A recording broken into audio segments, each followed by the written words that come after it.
اللہ تعالیٰ نے انسان کو بنایا ہے اور انسان بھولتا بار بار ہے اور خطائیں بھی بار بار کرتا ہے۔ خطا کرنے والا اور بھول جانے والا اللہ کی بارگاہ میں ایسا نہیں ہے کہ وہ ہمیشہ کے لیے ناکارہ ہے، بلکہ اللہ تعالیٰ نے اسے زندگی میں بار بار موقع دیے ہیں کہ تو اپنی خطاؤں سے اور اپنی بھول سے پھر سے دوبارہ اپنی اچھی زندگی میں آ جا، اور اسی کو ہم توبہ کہتے ہیں۔ توبہ کا جو آپشن رکھا گیا ہے انسانوں کے لیے، مسلمانوں کے لیے خاص طور پر، بہت ہمت والا ہے دروازہ ہے، بہت ہمت والا دروازہ ہے۔ اور اسی وجہ سے حدیث پاک میں یہ ہے کہ گناہ کرتا ہے بندہ، پھر توبہ کرتا ہے، پھر گناہ کرتا ہے، پھر توبہ کرتا ہے، یہ کرتا رہتا ہے۔ فرشتے اللہ کی بارگاہ میں عرض کرتے ہیں کہ مولا یہ تو بار بار وہی کرتا ہے، پھر توبہ کرتا ہے۔ اگر ہمارے ساتھ کوئی غلطی ایک بار دو بار کر دے، تیسری بار تو ہم اسے چھوڑیں گے بھی نہیں۔ انسانوں کی طبیعت تو یہی ہے، لیکن بندہ جب بار بار ایک خطا کرتا ہے اور پھر توبہ کرتا ہے، پھر خطا پھر توبہ، تو فرشتے جب اللہ کی بارگاہ میں یہ عرض کرتے ہیں کہ یہ مولا یہ ہر بار یہی کرتا ہے، تو جانتے ہیں پروردگار عالم کیا فرماتا ہے؟ ارشاد فرماتا ہے، اے میرے فرشتوں، میرا بندہ مجھے رحمان سمجھتا ہے اس لیے بار بار توبہ کرتا ہے، مجھے وہ ارحم الراحمین سمجھتا ہے، ورنہ کون بار بار اللہ تبارک و تعالیٰ کی بارگاہ میں دروازہ کھٹکھٹاتا؟ تو رب تبارک و تعالیٰ ارحم الراحمین ہے، یہ تصور ہر مسلمان کے ذہن میں ہے، اس کی وجہ سے وہ کبھی مایوس نہیں ہوتا۔ اور شیطان کا سب سے بڑا حربہ کیا ہے جانتے ہیں آپ؟ سب سے بڑا بہکانے کا اور گمراہ کرنے کا اور ہمیشہ گناہوں میں ملوث رکھنے کا سب سے بڑا آلہ، کہ بندے کو سب سے پہلے نا امید کرتا ہے، اب تیرا کیا ہوگا، تو بہت برباد ہو چکا ہے۔ یہ جو خیال شیطان ڈالتا ہے دل میں، اس کے بعد پھر وہ بندہ جری ہو جاتا ہے، اب میرے توبہ سے بھی کچھ ہونے والا نہیں ہے، جو جس طرح زندگی چل رہی چلنے دو، ارے 50 سال ہو گئے اب تک میں یہی کرتا رہا، اب کیا سدھروں۔ یہ جو خیالات ہے یہ شیطان ڈالتا ہے تاکہ اس کی کفر پر موت ہو جائے، تاکہ وہ ہمیشہ گناہوں کی موت مرے۔ نا امیدی جو ڈالتا ہے شیطان، اب میرے ساتھ کچھ ہونا نہیں ہے۔ نہیں میرے عزیزو، رحمت عالم صلی اللہ تعالیٰ علیہ وسلم کی بارگاہ میں کیسے کیسے لوگ آئے اور ارحم الراحمین نے ان کی توبہ قبول کی۔ آپ کو ایک بات میں بتاؤں، سیدنا عمر ابن خطاب رضی اللہ تعالیٰ عنہ کا دور ہے۔ مثنوی شریف میں مولانا روم فرماتے ہیں، جنت البقیع آپ نے سنا ہوگا، قبرستان مدینے کا، مدینے کے قبرستان میں رات کے وقت ایک بوڑھا آدمی 80 سال کا جو بانسری بجاتا تھا اور اسی سے پیسہ کماتا تھا، اس کی بانسری میں بڑی اچھی لے تھی، بڑی سر اچھی تھی، لوگ سنتے تھے اور پیسے دیتے تھے، لیکن بڑھاپے میں جب سانس پھولنے لگ جاتی ہے، ہانپنے لگ جاتا ہے، سانس نہیں ٹھہرتی، تو بانسری کیسے بجتی؟ اس کی لے ٹوٹ جاتی، لہجے بدل جاتے۔ بوڑھا آدمی، اب اس کی بانسری سننے کو کوئی آتا نہیں تھا اور پیسے ملتے نہیں تھے، تھک ہار کر کے وہ آیا، رات کا وقت تھا، جنت البقیع قبرستان میں، 80 سال کی عمر کا ہو گیا ہے، اس نے بانسری توڑ دی، کہا زندگی بھر جس چیز سے میں کماتا تھا اب میری سانسوں نے جواب دے دیا، جسم پھولنے لگا ہے، سانس زیادہ آنے لگ گئی ہے، اب میرا کھانا پینا کیسا چلے گا؟ خیر ارحم الراحمین، ہوں تو تیرا ہی بندہ، میرے اہل و عیال نہیں، میرے رشتہ دار نہیں، مجھے اگر تو بھوکا مارنا ہے تو اسی قبرستان میں مار دے، یا اگر میری زندگی باقی ہے تو میرے رزق کا انتظام کر دے۔ وہ رو رہا تھا 80 سال کی عمر میں۔ جب بندہ لاچار و مجبور ہوتا ہے تو پروردگار کو ہی یاد کرتا ہے۔ جانتے ہیں عمر ابن خطاب رضی اللہ تعالیٰ عنہ امیر المومنین مسجد نبوی میں تھے اور ان کی آنکھ لگی تھی، خواب میں رسول پاک صلی اللہ تعالیٰ علیہ وسلم تشریف لائے، کہا عمر اللہ کا حکم ہے جنت البقیع میں جاؤ، ایک بھوکا آدمی کھڑا ہے، اپنے گھر سے کھانا لے جاؤ اور اس کی ضرورت کا انتظام کرو۔ نیند کھلی تو آپ نے دیکھا اللہ کے حبیب صلی اللہ علیہ وسلم کی طرف سے حکم آیا اور رب ذوالجلال کا حکم ہے، گھر سے عمدہ کھانا لیا تو شادان لے کر کے کچھ مال و متاع بھی لے کر قبرستان میں گئے، ڈھونڈا کون ہے یہاں پر، تو دیکھا کہ ایک ہانپتا کانپتا ہوا 80 سال کا بوڑھا روتا ہوا نظر آیا۔ امیر المومنین اپنے ہاتھ میں توشادان لے کر اس کے قریب گئے، کہا تو بھوکا ہے؟ کہا ہاں بھوکا ہوں، بیٹھ چل میں تجھے کھلاتا ہوں۔ دسترخوان بچھا کر اسے اپنے ہاتھوں سے کھلایا اور اسے اپنی ضرورت کے مطابق جو ضروریات تھیں اس کی ضرورت کے مطابق وہ ساری چیزیں دی۔ وہ بوڑھا پوچھتا ہے آپ کون ہیں؟ حضرت عمر فاروق نے کہا میں عمر ابن خطاب ہوں۔ وہ ڈر گیا، حضرت عمر سے کون نہیں ڈرتا تھا کہ کہیں یہ کھلا پلا کر کے مجھے کوڑے نہ ماریں کہ زندگی بھر بانسری بجانے والا آج پکڑا گیا ہے۔ عورتوں سے اپنی خواہشات پوری کر لے، یہ قوم لوط کی بلا جس کے متعلق قرآن نے کہا اس گناہ میں جو مبتلا ہے کر دیا۔ ستی کی رسم جانتے ہیں؟ ستی کس کو کہتے تھے؟ ہمارے اسی دیش میں یہ رسم پائی جاتی تھی کہ اگر کسی عورت کا شوہر انتقال کر جائے تو عورت کو بھی شوہر کے ساتھ جلا دیا جاتا تھا، ختم، اس کو رہنے کا حق نہیں۔ بعد میں چل کر کے اس رسم کو تھوڑا سا کم کر دیا گیا اور کہا اب جلائیں گے نہیں، لیکن ودوا کو جنگل میں چھوڑائیں گے، اس کو معاشرے میں رہنے کا حق نہیں ہے، اس کو جنگل میں چھوڑائیں گے، آبادی سے باہر رکھیں گے، اس لیے کہ ودوا اگر آئے گی تو یہ اپشگن ہوگا۔ آج بھی ہے یہ ناٹک، آج بھی ہے۔ اگر کوئی بیوہ عورت مجمع میں آ جائے تو اس کو اپشگن سمجھتی ہیں، آج کے بھی کئی معاشرے موجود ہیں۔ لیکن اسلام پر انگلی اٹھانے والے پہلے پڑھو اسلام کو۔ میرے آقا صلی اللہ تعالی علیہ وسلم نے 10 شادیاں فرمائی جس میں سے 9 عورتیں ایسی ہیں جو سب کی سب بیوہ تھی۔ بیوہ کو میرے آقا صلی اللہ تعالی علیہ وسلم نے نکاح کے ذریعے سے اپنا کر کے دنیا کو یہ بتایا کہ بیوہ اپشگن نہیں ہوتی، بلکہ اگر تم نے اس کو اپنا لیا تو اس کی بدولت اللہ تمہاری دعائیں قبول کرتا ہے۔ بیوہ کو اس طرح سے نکال کر کے باہر کر دینا، یہ سب مجھے حیرت ہوتی ہے۔ آج وہ لوگ ہمیں عورتوں کے حقوق سکھانے آئے ہیں جو کتنی تو عورتوں کو جلا دیے، کئی عورتوں کو بے یار و مددگار چھوڑ دیا، زندگی بھر ان کے لیے شادی کرنا حرام کر دیا، ایک بار شوہر مر گیا تو دوسری بار شادی نہیں کرنا۔ وہ لوگ ہمیں عورتوں کے حقوق سکھا رہے ہیں کہ عورتوں کے حقوق کیا ہوتے ہیں۔ جو زنجیریں ڈال کر کھینچتے تھے وہ ہمیں عورتوں کے حقوق سکھا رہے ہیں۔ حیرت نہیں ہے؟ یہ مسئلہ ایسی ہی ہے کہ اگر شیطان آپ کو نماز کے لیے بلانے آ جائے، اس سے یہ پوچھے تم کب سے شریف ہو گئے، تو یہ دنیا ایسی ہے جنہوں نے عورتوں پر ظلم کا ایک ننگا ناچ ناچا ہے، اور وہ ہمیں آج بتاتے ہیں ویمنز رائٹس ہیں، عورتوں کے حقوق ہیں۔ عورتوں کے حقوق الحمدللہ میرے مصطفیٰ نے بتائے ہیں۔ کل بھی میں نے بتایا تھا اگر گھر میں بیٹی پیدا ہو تو رسول پاک صلی اللہ علیہ وسلم نے اسے جنت کی بشارت عطا کی۔ اور پھر اتنا ہی نہیں، اسی خاتون کو ہی تو دیکھیں، اللہ کے حبیب صلی اللہ علیہ وسلم نے بڑی ہو گئی، اگر اس کے بچے ہو گئے تو بچوں کو کہا گیا تیری ماں کے قدموں کے نیچے تیری جنت ہے، الجنت تحت اقدام الامہات، ماؤں کے قدموں کے نیچے جنت بنا دیا۔ کون ہے اس قدر بلند مقام عورتوں کو؟ کس نے دیا؟ اسلام نے دیا۔ عورتوں کے حقوق کے سلسلے میں جو واویلا مچاتے ہیں، ایکویلٹی نہیں ہے اسلام میں، برابری نہیں ہے۔ برابری کا مطلب وہ لوگ یہ سمجھتے ہیں کہ عورت کو کھلے عام آزاد چھوڑ دینا چاہیے، اس پر کوئی پابندی نہیں ہونی چاہیے، باہر نکال کر کے لاؤ، کپڑے اتار کر کے لاؤ، اس کے چھوٹے کپڑوں پر کچھ بھی بات مت کرو، اس کو وہ ایکویلٹی کہتے ہیں، یہ برابری ہے۔ مرد جب باہر گھوم سکتا ہے تو عورت کیوں نہیں گھوم سکتی؟ ان کا مطلب یہ ہے کہ مرد اگر ایک سے زیادہ عورت سے شادی کر سکتا ہے تو عورت کیوں نہیں کر سکتی؟ یہ بھونڈے اعتراضات ان کے لیے، یہ بے سر و پیر کے اعتراضات، سوالات ہوتے ہیں۔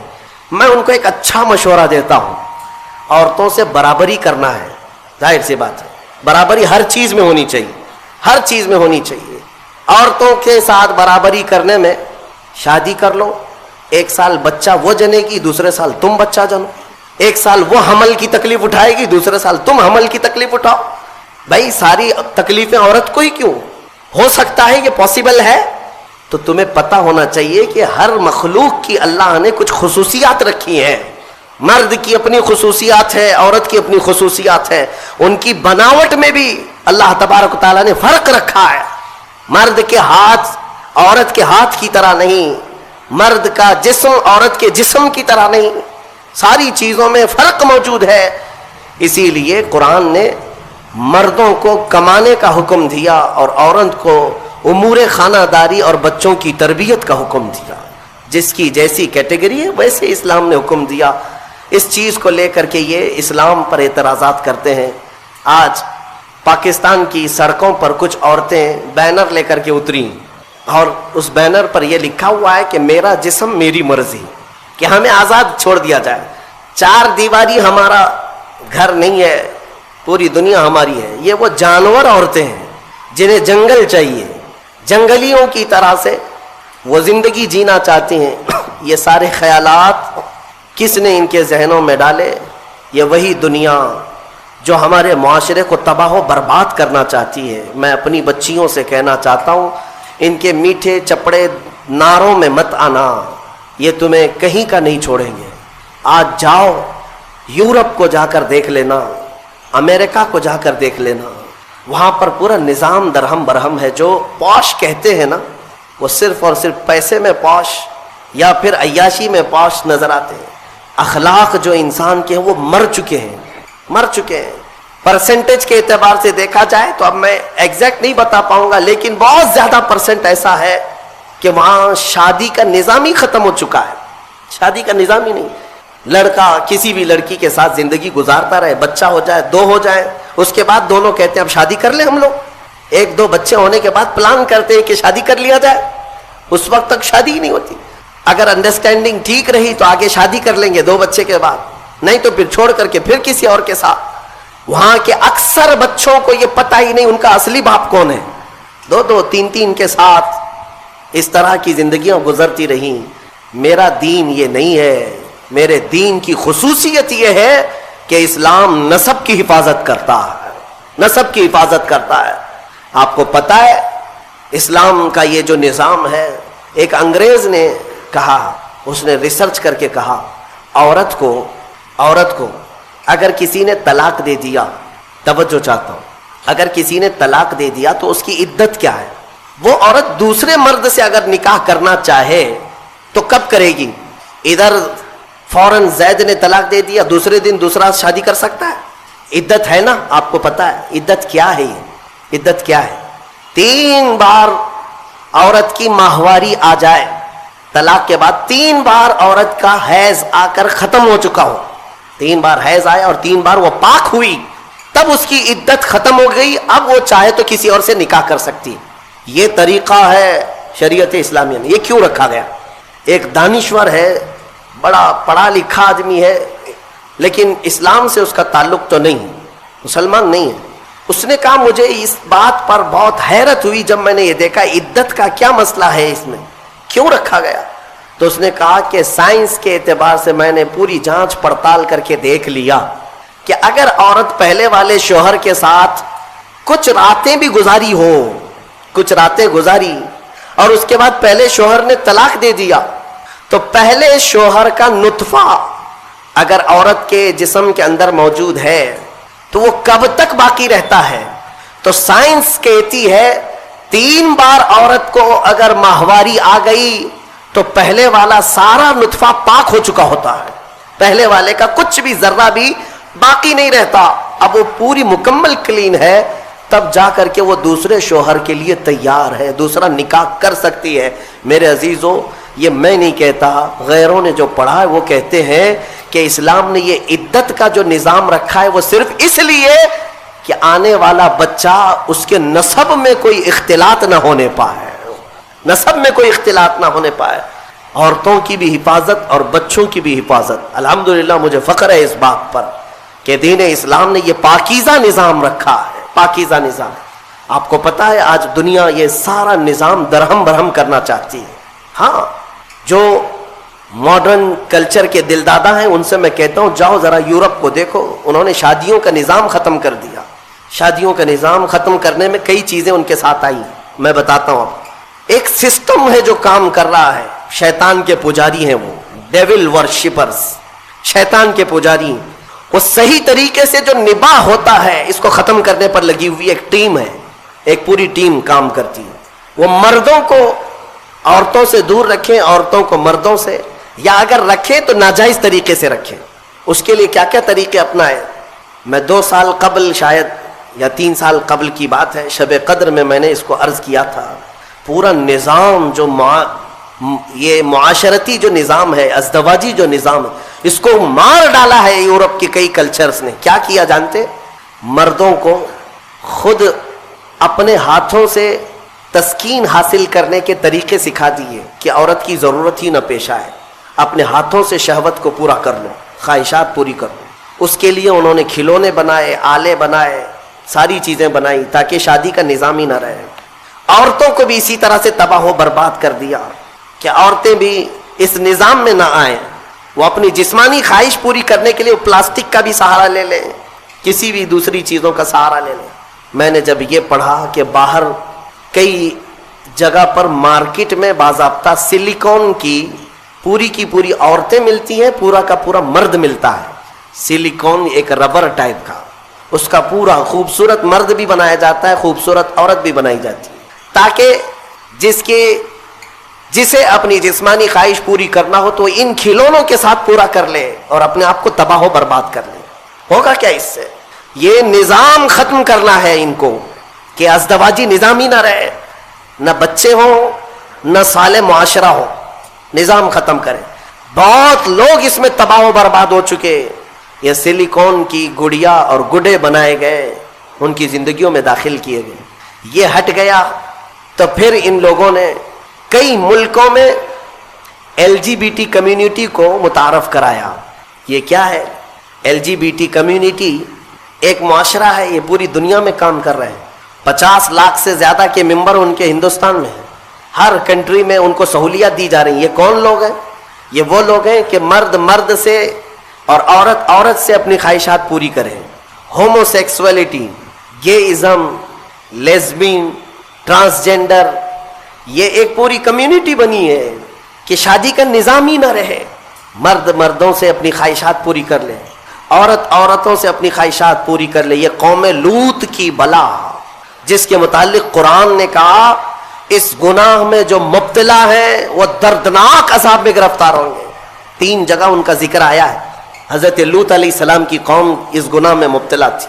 اللہ تعالیٰ نے فرمایا ان کی زمین کو اٹھا کر اللہ نے پلٹ دیا، لیکن اس سے پہلے کیا کیا؟ وَأَمْطَرْنَا عَلَيْهِمْ حِجَارَةً مِّن سِجِّيلٍ، نوکیلے پتھروں کی بارش کی گئی تھی ان پر.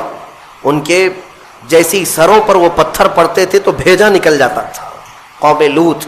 اور اس کے بعد زمین کو اٹھا کر فَجَعَلْنَا عَالِيَهَا سَافِلَهَا، اللہ فرماتا ہے بلند کیا گیا اور پھر گرا دیا گیا. قوم لوط پر جو عذاب آیا اس کو قوم سدوم بھی کہتے ہیں. جارڈن میں کبھی آپ کو جانا ہو تو یہ وہی علاقہ ہے جہاں حضرت لوط علیہ السلام کا قیام تھا. میں نے خود سفر کیا، تقریباً 150 سے 200 کلومیٹر تک گاڑی چلتی رہے تو صرف اور صرف کالے کالے پتھر ہی ہیں. عجیب قسم کے پتھر ہیں، دیکھو تو ڈر لگے. آج بھی نہ کوئی آبادی ہے، نہ کوئی گھر ہے، نہ کوئی درخت ہے، کچھ نہیں. بہت دور تک صرف کالے کالے پتھر پڑے ہوئے ہیں. وہ کس زمانے کے پتھر اور کس پہ برسے ہوئے پتھر یہ تو میں یقین کے ساتھ نہیں کہتا، لیکن علاقہ وہی ہے جو قوم لوط پر عذاب آیا تھا. میرے عزیزوں، میرے کہنے کا خلاصہ یہ ہے کہ یہ دنیا اس اسلامی خصوصیات کو مار ڈالنا چاہتی ہے، ختم کرنا چاہتی ہے کہ صالح معاشرہ نہ رہے. ایک بات یاد رکھنا، بڑے بزرگوں نے لکھا ہے کہ جو حلال طریقے سے بچہ آتا ہے نا وہ بزرگوں کا ادب بھی جانتا ہے، حلال و حرام کی تمیز بھی جانتا ہے، اس کی زبان بھی پاک ہوتی ہے اور اخلاق بھی اچھے ہوتے ہیں. اور جو حرام طریقے سے دنیا میں آیا ہے تو پھر اس کے اندر اس کے کیریکٹر بہت خراب بھی ہو جاتے ہیں. شیطانی چکر کا وہ ایک پورا کا پورا وہ نظر آتا ہے، پیکر نظر آتا ہے. بہرحال عورتوں کے متعلق مجھے بات یہ عرض کرنی تھی کہ اللہ تبارک و تعالیٰ نے ان کے پورے حقوق یہاں پر شریعت میں ہمیں عطا کیے ہیں. بعض لوگ ایک سوال یہ کرتے ہیں کہ جب وراثت بانٹتے ہیں تو مرد کو 2 حصے، عورت کو 1 حصہ کیوں؟ آپ نے سنا ہوگا نا کہ عورت کو آدھا، مرد کو 1. یا تو اس کا دوسرا معنی ایسے ہی ہے کہ اگر کسی باپ کا انتقال ہوا، اس کے گھر میں 2 بیٹے اور 2 بیٹیاں تھیں، 2 بیٹے 2 بیٹیاں تھیں، تو مال کیسے تقسیم ہوگا؟ 3 حصوں میں تقسیم ہوگا. ایک حصہ دونوں بیٹوں کو دیا جائے گا اور 1 حصہ جو بچا ہے وہ آدھا آدھا لڑکیوں میں دیا جائے گا. آدھا آدھا دونوں لڑکیوں کو دیا جائے گا. یعنی 4 اولاد تھی تو 3 حصوں میں بانٹا جائے گا. 1 حصہ لڑکے کو اور آدھا آدھا لڑکی کو. تو اس دنیا کو یہی بات شوشہ مل گیا، کہا کہ لڑکی کو آدھا کیوں، لڑکی کو آدھا کیوں، لڑکے کے برابر کیوں نہیں دیا جاتا؟ انہیں پتہ نہیں اسلام نے ان خواتین کو اور بھی کہاں کہاں حصے رکھے ہیں. یہ لڑکی کا باپ کی طرف سے ملنے والا آدھا حصہ ہے، یہ اپنے بھائی کے برابر نہیں، آدھا. لیکن جہاں یہ نکاح کر کے جاتی ہے اس کے شوہر سے بھی اس کو وراثت دی گئی ہے. عورت کو اس کے شوہر کے گھر سے بھی وراثت ہے، باپ کے گھر سے بھی وراثت ہے۔ یہ دنیا کہتی ہے کہ ہم نے عورتوں کے حقوق مارے ہیں، تم وراثت کے احکام پڑھے کہاں ہو، معلوم کہاں ہے؟ عورتوں کو مکمل پورے تحفظات کے ساتھ شریعت نے حقوق عطا کیے ہیں۔ بہرحال اللہ تبارک و تعالی ہمیں سمجھ عطا فرما ہے۔ یہ سورہ نساء کے متعلق جو باتیں تھی وہ عرض کیا۔ ایک بات میں آپ کو بتا دوں، قرآن پاک نے فرمایا وَإِنْ خِفْتُمْ شِقَاقَ بَيْنِهِمَا، اکثر ایسا ہوتا ہے کہ شوہر بیوی میں جھگڑے ہوتے ہیں، اور ان جھگڑوں کا ذکر قرآن میں جب آیا ہے کہ اگر تمہیں خوف لگتا ہے کہ دونوں میں نہیں نبھ پائے گا، دونوں جم نہیں رہی ہے، شوہر کی بیوی کے ساتھ، بیوی کی شوہر کے ساتھ، کئی زندگیاں ایسی ہیں روز لڑائیاں، روز جھگڑے، یا پھر آگے نہیں چلنے جیسی صورت بنتی ہے، تو کیا کرے؟ اللہ فرماتا ہے فَبْعَثُوا حَكَمًا مِّنْ أَهْلِهِ وَحَكَمًا مِّنْ أَهْلِهَا، اللہ تعالیٰ نے فرمایا عورت کی طرف سے ایک سمجھ بوجھ رکھنے والا آدمی آئے اور مرد کی طرف سے بھی ایک سمجھ بوجھ رکھنے والا آدمی آئے۔ إِن يُرِيدَ إِصْلَاحًا يُوَفِّقِ اللَّهُ بَيْنَهُمَا، اگر دونوں خاندانوں سے ایک ایک آدمی بیٹھ گیا اور ان دونوں کی نیت اصلاح کی ہے تو رب فرماتا ہے اللہ ان کے دلوں میں محبت پیدا کرے گا۔ ہاں، یہاں تو لڑکی کی اماں پہلے سے بیٹھی ہوئی نہیں، طلاق ہی چاہیے، میری بیٹی کو واپس بھیجو گھر میں۔ اصلاح کی نیت کا ہے۔ آدھی لڑکیوں کے گھر کو توڑنے میں ان کی ماؤں کا ہی ہاتھ ہے، زبردستی کا۔ میرے عزیزو، شادی کے بعد ایک زندگی جو ہے یہ کیسی ہے؟ شوہر اور بیوی دونوں کو قرآن نے کہا ہن لباس لکم وانتم لباس لہن، عورتیں تمہارے لیے لباس ہے اور تم عورتوں کا لباس ہو۔ لباس سمجھتے ہیں نا کیوں پہنا جاتا ہے؟ لباس بدن چھپانے کے لیے پہنتے ہیں، ٹھنڈی گرمی سے بچنے کے لیے پہنتے ہیں، تو تم عورتوں کا لباس ہو، اس کا مطلب یہ ہے کہ عورتوں کے عیبوں کو تم چھپاؤ گے اور تمہارے عیبوں کو عورتیں چھپائیں گے، ایک دوسرے کے عیب کو باہر نہیں نکالے۔ اور اسی طرح عورتوں کی تکلیف آئے تو تم سہارا بن کر کھڑے ہو جاؤ، اور مرد کی تکلیف آئے تو عورت سہارا بن کر کھڑی ہو جائے۔ ماں خدیجۃ الکبریٰ رضی اللہ تعالی عنہا کی زندگی کو دیکھیں، حضور پاک صلی اللہ تعالی علیہ وسلم سے جو وفا تھی، محبت تھی، اللہ حضور غار ہرا سے جب اترتے، دوپہر کا وقت ہو، غار ہرا 3000 فٹ اونچا پہاڑ ہے، حضرت خدیجہ اپنے گھر سے باہر آنگن میں کھڑی ہوتی تھی، گزرنے والے کہتے خدیجہ حضور پاک صلی اللہ تعالی علیہ وسلم تیرے شوہر آ رہے ہیں، ابھی وقت لگے گا، جب تک تو چھاؤں میں بیٹھ جا۔ حضرت خدیجہ کہتی ہے میرا دل گوارا نہیں کرتا، میرے سرتاج دھوپ میں اتر رہے اور میں